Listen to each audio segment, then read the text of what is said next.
Kadto pa man, haloy tanang ginagamit na pambulong sa nagkakapirang hilang ang mga dahon o maski anong halaman na naiiling ka lang sa gilid-gilid. Sa pagkakaaram ta, ining mga halamang gamot na ini, effective man talaga na pambulong sa tao. Pero ngunyan, sa tuyang nadiskubre na ang dahon kang iba, pwede man palang pambulong, bako lang sa tao, kundi sa tupa. Si Mang Carlo sa Rung Parauma sa Camarines Sur. Para tinaka sa iyang buhay ang pag-ataman ng mga tupa. Alagad minsan, dai talaga maiiwasan na magkaigwaning hilang ang sa iyang mga ataman. Napansin ko ngunyan na may abo sa kasipon ang mga tupa ko. Dahil igdi, garo sigdamayong gana magkakan. Maluya-luya ang resistensya kang mga tupa dahil sa abok sa kasipon. Nagkakaharawaan na din sindan ng hilang.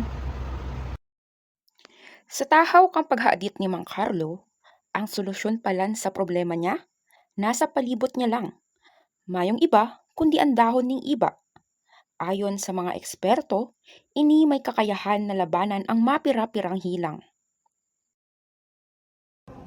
Ang dahon ng iba o Phyllanthus acidus, dakulaon ang benepisyo sa salud. Halos gabos na kaparte kan halaman ginagamit na pambulong sa mga iba-ibang helang. Sa tao asin maging sa hayop. Nakakatabang ini laban sa infeksyon, pamamaga, abo sa kasipon, asin bulong sa atay.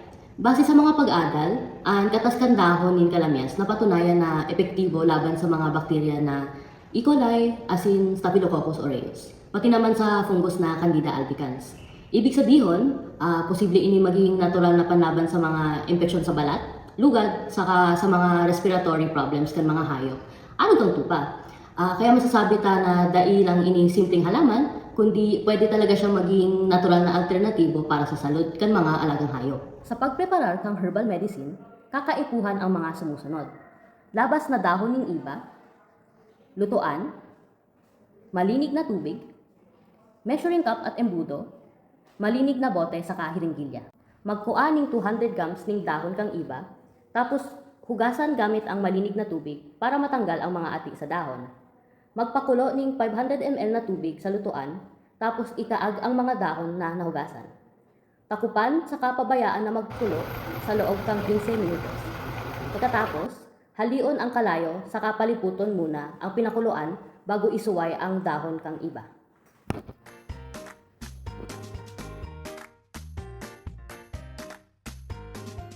Pwede na pong gamiton sa satong mga ataman. Magtaon ng sarong tasa o 120 ml sa kada 40 kilo na tupa, kada 12 oras hanggang mabulong ang abo o sipon. Ngunyan, marami na ang pagmatikan mga tupa ko. Nawara na ang sa indang abo sa kasipon. Dakulang salamat kidok, tadakulang tabang inisa mo, tanabawasan na ang samyang problema. Maray na ang resistensya kan sa muyang mga ataman. Makukusog na ulit magdaralagan. Daimi akalaon na ang simpleng dahon lang nin iba, dakulaon palan ang maitatabang. Dakol ang mga aktibong sangkap kan kalamyas, arog kan flavonoids, alkaloids, tannins, asin saponids. Mga natural na compound na responsable sa antioxidant, antimicrobial, anti-inflammatory, asin hepatoprotective na mga properties kan tanom. Bukod pa digdi, may antioxidant properties man ini, kaya nakakatabang sa pagpapakusog kan immune system, asin nakakapabagal kan oxidative stress. Para man sa mga hayop, nakakatabang ini tanganing mas mapadalian sa indang paggrahay, asin magkusog ang resistensya. Ayon pa sa mga research, ang iba may kakayahan man magpababa ng cholesterol, asin pwede maging supplement para sa atay. Iniimportante sa mga hayop na pirming eksposado sa fats, asin toxins na hali sa feeds. Basta tamaan paagi ng pagtuparar, tamang dosage, asin gagamitin sa tamang kondisyon, pwede ini maging natural asin abot kayang alternatibong herbal na bulong. Siyempre, kaipuhan pa man giraray yung gabay kan sarong veterinaryo. Tanganin masiguro ang karahayan asin tamang paggamit. Sa totoo nga ni, nakakaugma na minsan ang kasimbagan nasa palibot lang ta. Mga tanom na pirming naiiling sa libod o sa gilid kan agihan. Pero dakulaan ang potensyal sa medisina. Ang iba, saro lang ini sa dakol pang halimbawa, nin mga herbal na tanom na pwedeng maging sustainable, asin marayrahay na pwedeng gamiton na pambulong sa satong mga alagang hayop. Hali sa libod hasta sa kaumahan, ang kalikasan may kapasidad na magbulong. Basta maray ang paggamit na kaini.